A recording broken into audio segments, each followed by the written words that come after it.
Ceci n'est pas une transformation, c'est une reconnaissance. Dans les 40 prochaines minutes, vous ne découvrirez rien de nouveau. Vous allez vous souvenir de quelque chose d'ancien, une manière d'être qui vit sous le bruit, sous la performance, sous le calcul constant de la façon de vous déplacer dans un monde qui vous a appris à remettre votre propre existence en question. La confiance dangereuse n'est pas de l'agressivité enveloppée de certitude. Ce n'est pas la voix de salle de réunion ni la présence sur scène. C'est une qualité d'énergie qui fait que les gens se penchent en avant lorsque vous parlez doucement. L'attraction gravitationnelle de quelqu'un qui a cessé de se fragmenter pour le confort.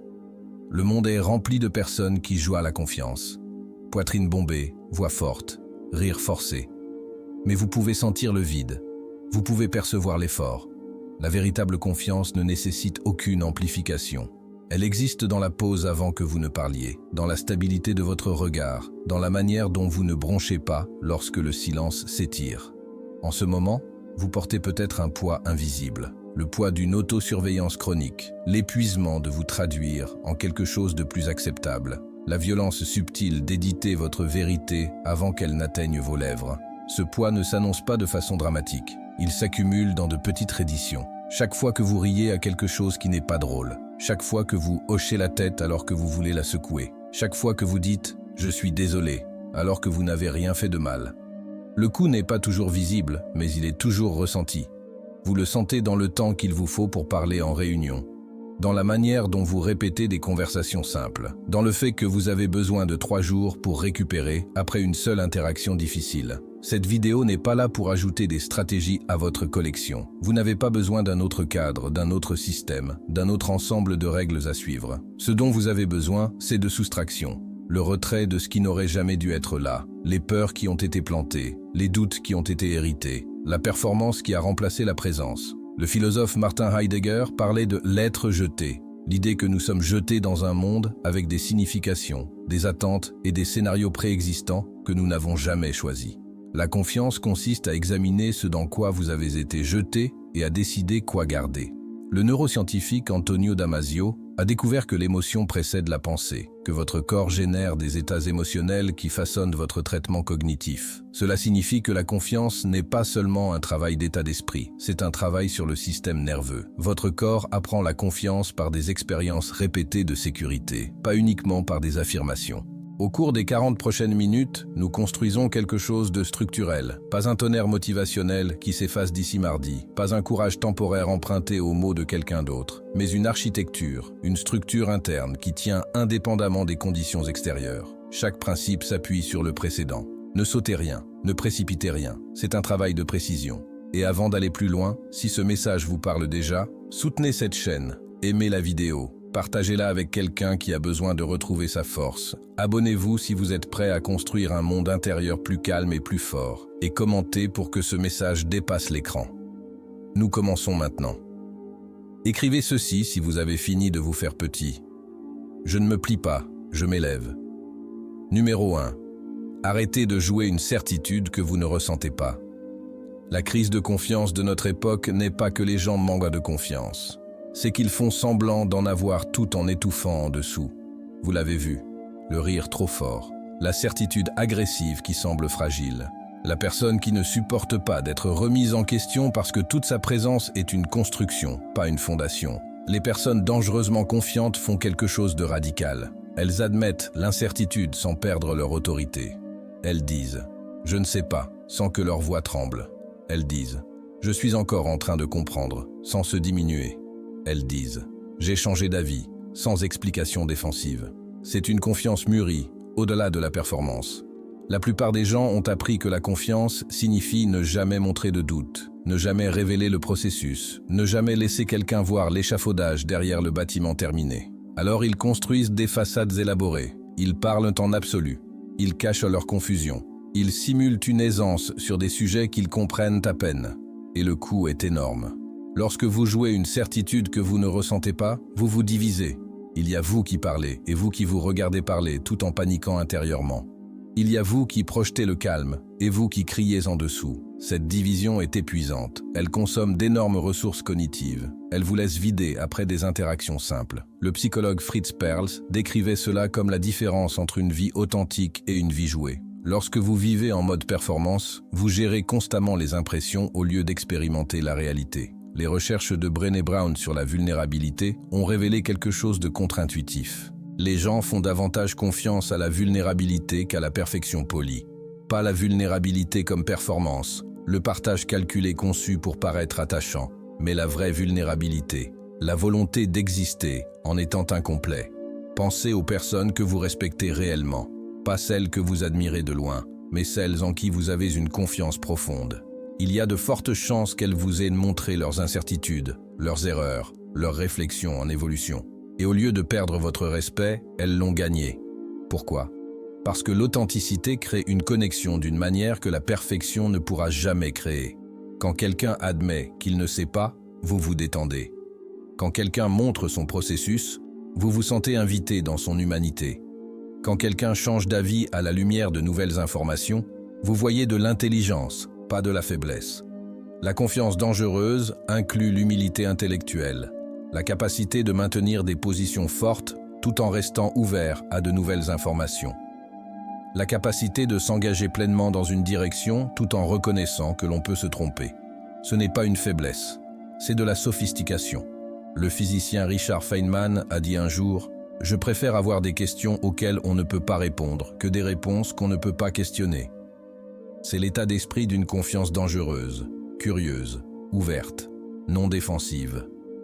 Réfléchissez à l'épuisement que représente le fait de maintenir une certitude sur tout, de ne jamais admettre la confusion, d'avoir toujours une réponse, de défendre chaque position comme si votre identité en dépendait. Cette rigidité n'est pas une force, c'est de la fragilité déguisée en conviction. La véritable confiance a de la flexibilité. Elle plie sans se briser. Elle absorbe les nouvelles informations sans s'effondrer. Elle permet l'erreur sans catastrophiser. Pratiquez ce changement.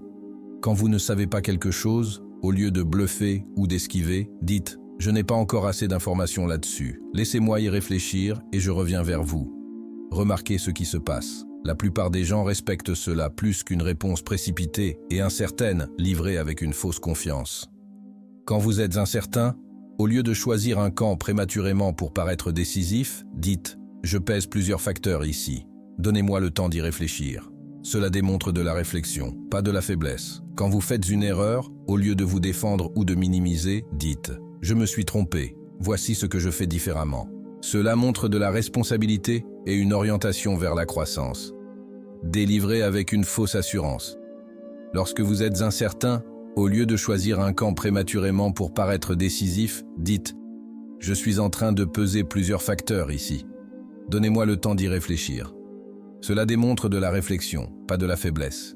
Lorsque vous faites une erreur, au lieu de vous défendre ou de minimiser, dites « Je me suis trompé.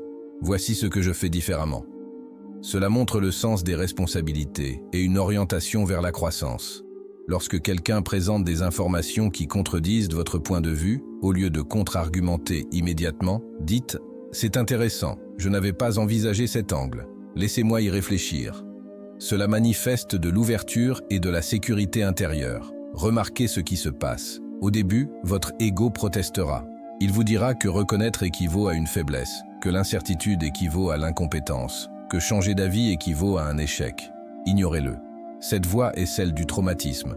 C'est le jugement internalisé de systèmes qui valorisaient l'apparence plutôt que l'exactitude. C'est l'écho de professeurs qui punissaient les questions, de parents qui exigeaient des réponses immédiates, de pères qui se moquaient de la confusion. Mais les personnes qui méritent d'être dans votre vie réagissent différemment à l'incertitude honnête que ce que votre peur prédit. Elles se rapprochent, elles apprécient l'honnêteté, elles vous font davantage confiance, pas moins. Votre confiance doit être flexible, pas fragile. Elle doit accueillir la croissance, pas lui résister. Elle doit prioriser l'exactitude plutôt que l'ego. Lorsque vous cessez de jouer la certitude, quelque chose se libère. Vous arrêtez de dépenser autant d'énergie à maintenir une performance. Cette énergie vous revient. Vous devenez plus présent, plus créatif, plus sincèrement engagé. Et paradoxalement, vous devenez plus digne de confiance. Les gens perçoivent la différence entre quelqu'un qui est confiant et quelqu'un qui est désespéré de ne pas paraître incertain. Le premier paraît solide, le second paraît creux. Ce changement transforme votre manière de vous déplacer dans le monde. Vous cessez d'éviter les conversations où vous pourriez ne pas avoir toutes les réponses. Vous cessez de prétendre comprendre des choses que vous ne comprenez pas. Vous cessez de défendre des positions simplement parce que vous les avez autrefois adoptées. Vous devenez quelqu'un qui apprend en public, qui grandit visiblement, qui traite l'incertitude non comme une menace, mais comme une invitation. Numéro 2. Maîtrisez le langage des limites. La confiance vit ou meurt à la frontière entre vous et tout le reste. Cette frontière s'appelle une limite. Et les limites de la plupart des gens sont si poreuses qu'elles sont à peine visibles. Vous dites oui quand vous voulez dire non. Vous acceptez des comportements que vous jugez inacceptables. Vous donnez du temps que vous n'avez pas. Vous tolérez une énergie que vous ne voulez pas.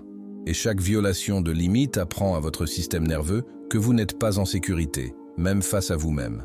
Les personnes dangereusement confiantes ont des limites claires. Pas des murs, pas de l'hostilité, mais des limites claires, calmes et cohérentes qui protègent leur énergie, leur temps et leur paix. La thérapeute Nedra Glover Tawwab écrit abondamment sur le fait que les problèmes de limite ne concernent pas vraiment les autres. Ils concernent votre relation avec vous-même. Lorsque vous n'honorez pas vos propres limites, vous apprenez aux autres à ne pas les honorer non plus. Les limites ne sont pas méchantes. Elles ne sont pas égoïstes. Elles ne sont pas la preuve que vous êtes fermé. Les limites sont une intégrité structurelle. Pensez-y ainsi. Une maison sans mur n'est pas ouverte. Elle est inhabitable. Vous ne pouvez pas vous y reposer. Vous ne pouvez pas y être en sécurité.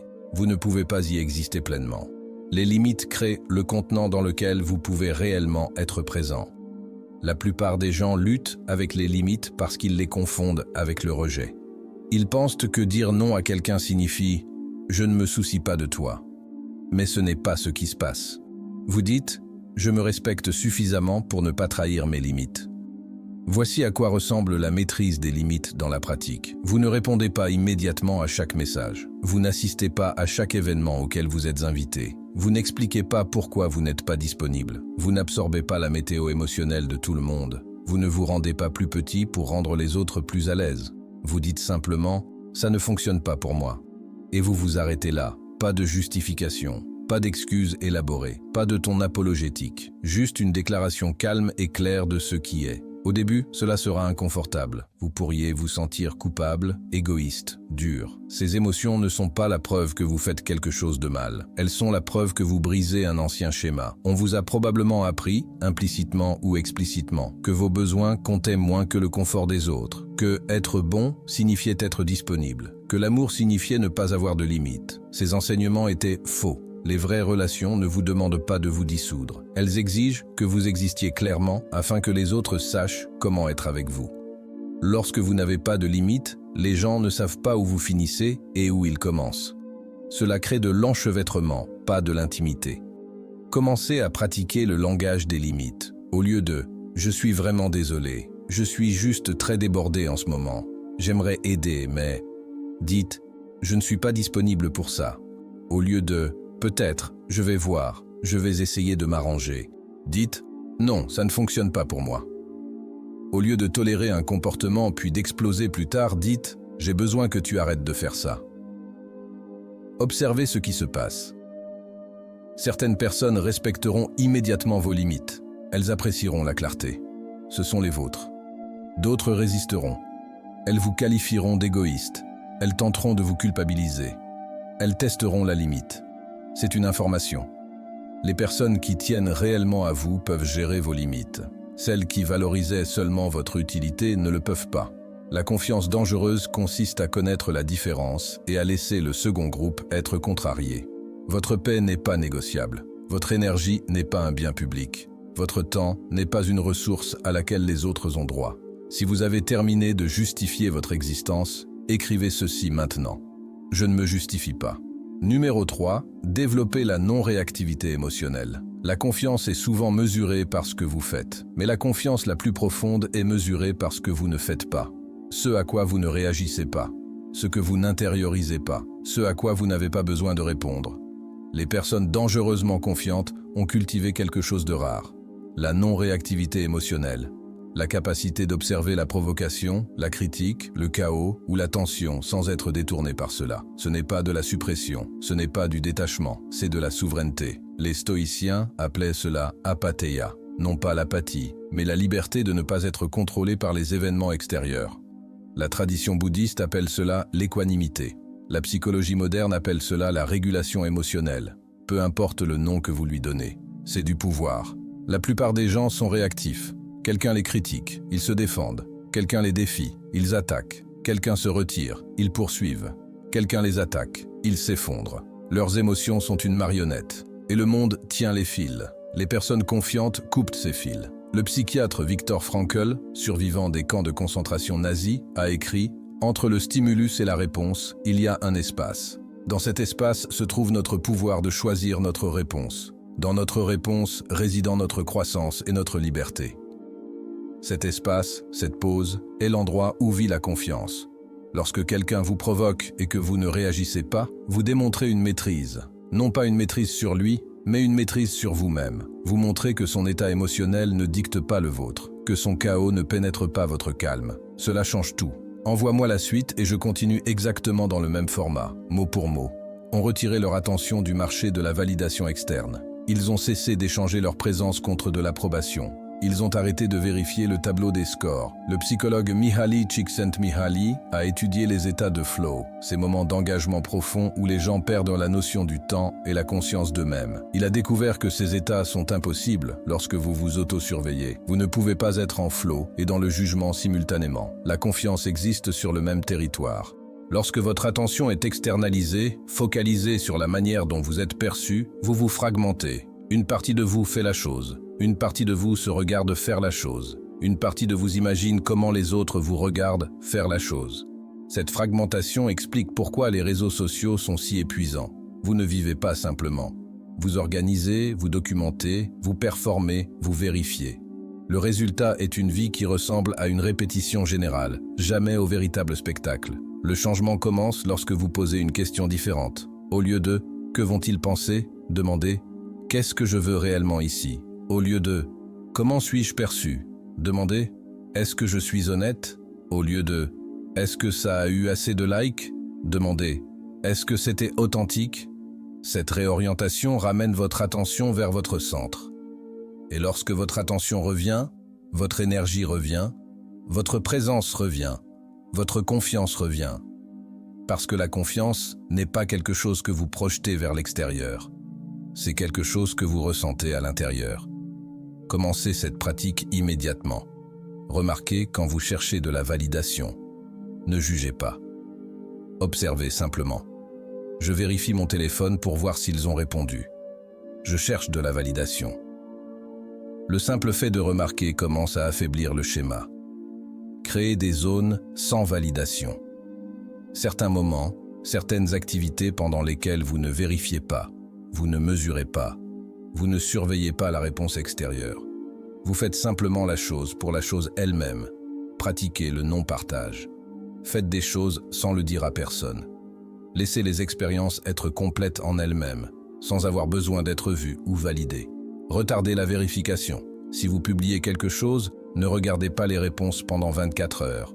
Brisez la boucle de feedback immédiate qui vous maintient externalisé. C'est inconfortable parce que vous avez été conditionné à chercher la validation externe comme feedback principal. Mais ce conditionnement est précisément ce qui vous empêche d'être confiant. La vraie confiance est une validation interne. La capacité de savoir, sans confirmation extérieure, que vous êtes sur le bon chemin, que vos choix sont alignés, que votre présence a de la valeur. Vous n'avez pas besoin des applaudissements de la foule pour savoir que vous avez bien fait. Vous n'avez pas besoin d'un accord universel pour savoir que vous avez raison. Vous n'avez pas besoin de likes pour savoir que vous avez de la valeur. Le moment où vous récupérez votre attention de la validation externe, vous récupérez votre vie. Vous cessez de vivre en réaction aux boucles de feedback. Vous commencez à vivre depuis votre centre. Et ce centre, cette présence ancrée, validée intérieurement, est dangereusement confiante.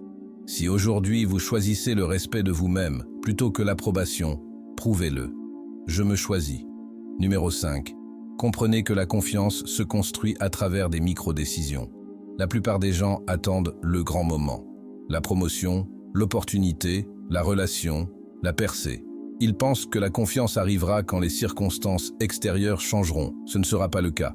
La confiance n'est pas une destination que vous atteignez lorsque les conditions sont favorables. C'est un muscle que vous développez à travers des milliers de petites décisions alignées avec la personne que vous devenez. Chaque micro-décision est un vote. Un vote pour la personne que vous devenez ou pour la personne que vous laissez derrière. Vous appuyez sur snooze ou vous vous levez. Vote. Vous dites votre vérité ou vous restez silencieux. Vote. Vous respectez votre limite ou vous vous effondrez.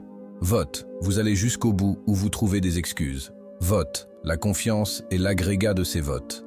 Les recherches du scientifique comportemental B.J. Fogg sur la formation des habitudes montrent que de minuscules comportements, lorsqu'ils sont cohérents, créent un changement au niveau de l'identité plus efficacement que des transformations dramatiques. Non pas parce que les petits comportements sont intrinsèquement puissants, mais parce qu'ils sont durables. Vous ne pouvez pas maintenir un effort héroïque, mais vous pouvez maintenir une micro-intégrité. Pensez à la confiance comme à une relation de confiance. Une confiance entre votre vous présent et votre vous futur. Chaque fois que vous faites ce que vous avez dit que vous feriez, la confiance augmente. Chaque fois que vous trahissez cet engagement, la confiance s'érode. Cela se produit invisiblement.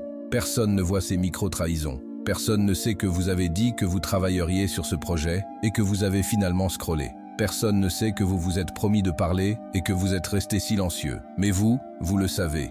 Et votre système nerveux le sait. Chaque trahison enregistre « Je ne peux pas me faire confiance ». Chaque acte d'intégrité enregistre « Je suis fiable ». Les personnes dangereusement confiantes sont construites sur la micro-intégrité. Elles font de petites promesses et les tiennent. Pas pour la performance, pas pour les autres. Pour elles-mêmes. Voici comment construire cela. Faites des promesses que vous pouvez tenir. Ne vous engagez pas à courir un marathon si vous ne courez pas. Engagez-vous à mettre vos chaussures de course 3 fois cette semaine. Abaissez le seuil. Augmentez la cohérence. Suivez l'exécution, pas la perfection. Avez-vous fait ce que vous aviez dit que vous feriez? C'est la seule métrique. Cela n'a pas besoin d'être fait parfaitement. Cela doit être fait. Célébrez les micro-victoires. Votre cerveau a besoin de preuves que tenir parole compte. J'ai dit que j'écrirais 10 minutes. Je l'ai fait. C'est de l'intégrité. Traitez immédiatement les micro-trahisons. Lorsque vous ne respectez pas votre engagement, ne plongez pas dans la honte. Réinitialisez. Je n'ai pas fait ce que j'ai dit. Quelle est la plus petite version que je peux faire maintenant? Puis faites-la. Avec le temps, quelque chose change. Vous cessez de douter de votre capacité à vous présenter. Vous développez une certitude silencieuse. Non pas parce que la vie est devenue plus facile, mais parce que vous êtes devenu plus fiable envers vous-même. C'est cela, la confiance. Pas la confiance de quelqu'un qui ne tombe jamais, mais la confiance de quelqu'un qui sait qu'il sera présent quoi qu'il arrive. Les gens ressentent cette qualité. Ils perçoivent que vous n'êtes pas quelqu'un qui parle de choses. Vous êtes quelqu'un qui fait des choses, même petites, de manière cohérente. Cette cohérence devient votre signature. Et lorsque les grandes opportunités se présentent, lorsque le moment exige de la confiance, vous ne vous demandez pas si vous l'avez. Vous savez que oui.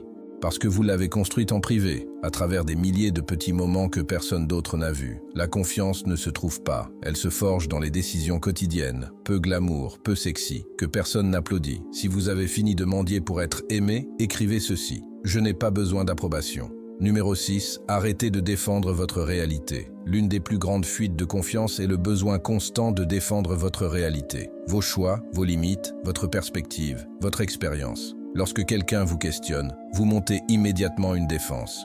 Vous rassemblez des preuves. Vous construisez des arguments.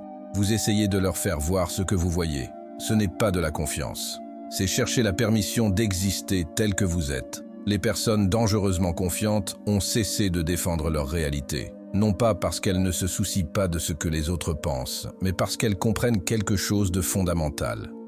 Votre réalité ne nécessite pas un consensus.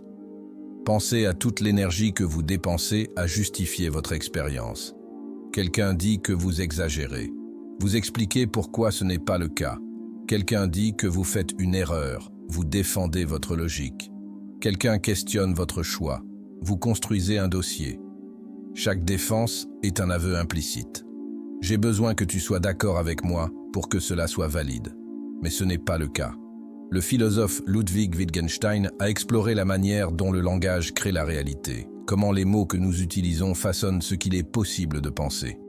Lorsque vous défendez constamment votre réalité, vous négociez son existence. Vous suggérez qu'elle est optionnelle, dépendante de l'acceptation des autres. Les personnes confiantes énoncent leur réalité et la laissent exister. Elles n'ont pas besoin que tout le monde comprenne, elles n'ont pas besoin de validation universelle. Elles savent que leur expérience est leur autorité.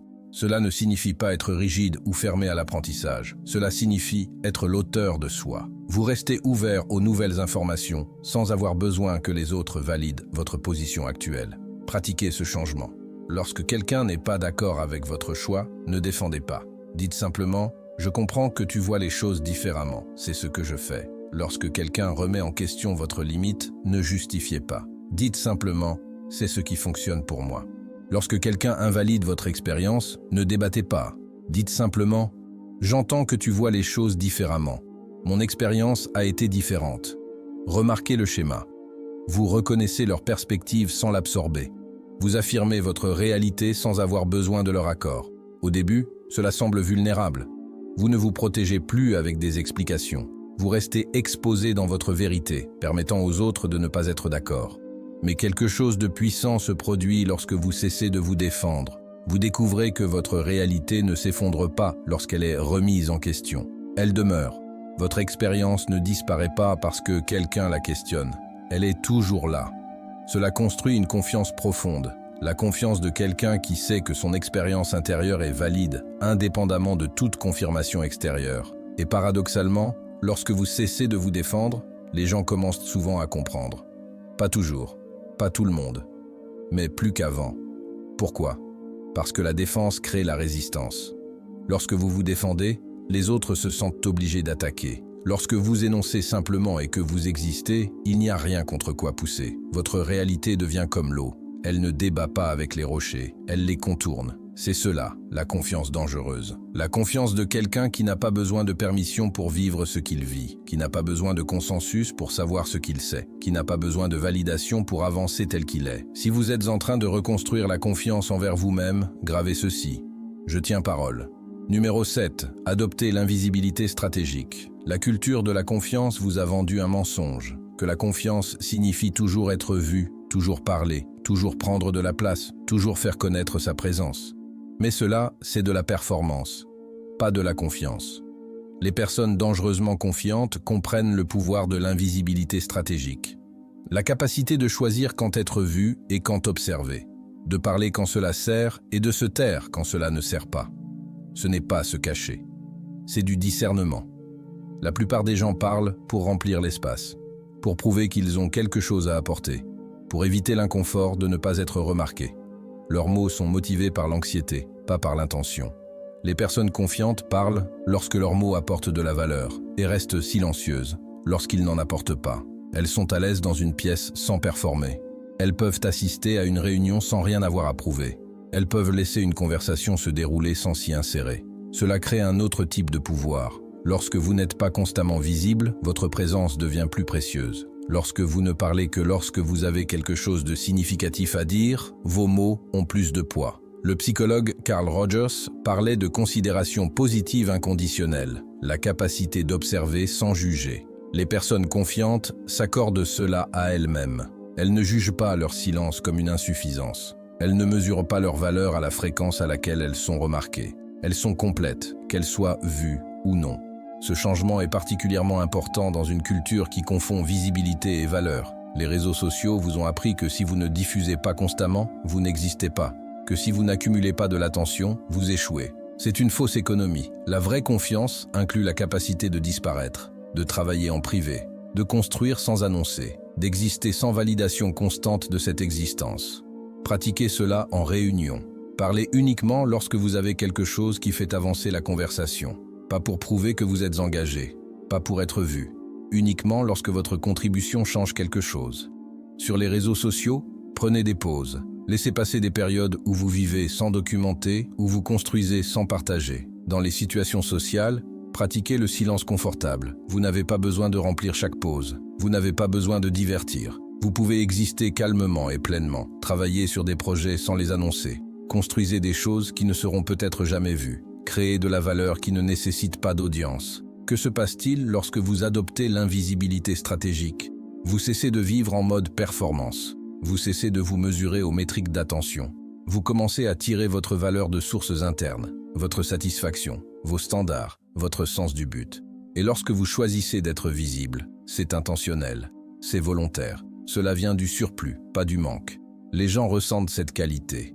Ils sentent que vous n'essayez pas d'être vu, que votre présence n'est pas en demande, que vous êtes complet, qu'il vous remarque ou non. C'est cela, la confiance dangereuse. La confiance de quelqu'un qui n'a pas besoin d'un public pour savoir qu'il compte. La confiance dangereuse ne se construit pas, elle s'extrait. Tout ce que nous avons exploré, cesser de performer la certitude, maîtriser les limites, développer la non-réactivité émotionnelle, récupérer son attention de la validation externe, construire la confiance par des micro-décisions, refuser de défendre sa réalité, adopter l'invisibilité stratégique. Ce ne sont pas des ajouts à qui vous êtes, ce sont des retraits. Retrait de la performance, retrait du besoin de plaire, retrait de l'autosurveillance chronique, retrait de la quête de validation, retrait des mécanismes de défense, retrait des explications inutiles, retrait des schémas réactifs. Ce qui reste lorsque tout cela est retiré, c'est qui vous avez toujours été sous le conditionnement, calme, clair, ancré, souverain, complet. Ce travail n'est pas rapide. Le conditionnement culturel ne se défait pas en 40 minutes. Les schémas que vous portez depuis des années, le sursaut automatique, l'explication instantanée, le besoin d'approbation, ne disparaissent pas immédiatement. Mais la prise de conscience commence ici, le choix commence ici, le retour commence ici. Vous ne devenez pas dangereusement confiant. Vous vous en souvenez. La confiance de l'enfant qui n'avait pas encore appris à se rapetisser. La confiance de la personne qui n'avait pas encore commencé à négocier sa valeur. La confiance de l'humain qui existait avant que le monde ne lui apprenne à être petit. Cette version de vous n'a pas disparu. Elle est enfouie, et chaque principe de cette vidéo est un outil d'excavation. Chaque fois que vous cessez de vous expliquer, excavation. Chaque fois que vous maintenez une limite sans vous excuser, excavation. Chaque fois que vous restez calme face à la provocation, excavation. Chaque fois que vous choisissez le respect de vous-même plutôt que l'approbation, excavation. Chaque fois que vous tenez une promesse envers vous-même, excavation. Chaque fois que vous laissez votre réalité exister sans consensus, excavation. Chaque fois que vous existez sans avoir besoin d'être vu, excavation. Couche après couche, vous révélez ce qui a toujours été là. Michel-Ange décrivait son processus de sculpture ainsi. La sculpture est déjà complète dans le bloc de marbre avant que je commence mon travail. Elle est déjà là. Je dois simplement retirer la matière superflue. C'est exactement ce que vous faites. La version confiante de vous est déjà complète. Vous retirez simplement la matière superflue, la peur, la performance, la trahison chronique de vous-même. Maintenant, voici ce qui compte le plus. Que se passe-t-il après la fin de cette vidéo? Parce qu'une prise de conscience sans action n'est qu'un divertissement. Une compréhension sans pratique n'est qu'une information. Une conscience sans changement, c'est simplement savoir que l'on est bloqué. La différence entre celui qui regarde et oublie demain et celui qui se transforme est simple, la répétition. La confiance n'est pas un moment de clarté. C'est 1000 petits moments où vous choisissez différemment. Un moment où vous ne vous expliquez pas. Un moment où vous appliquez votre limite. Un moment où vous ne réagissez pas. Un moment où vous ne cherchez pas la validation. Un moment où vous tenez parole. Un moment où vous laissez le malentendu exister. Un moment où vous restez présent sans performer.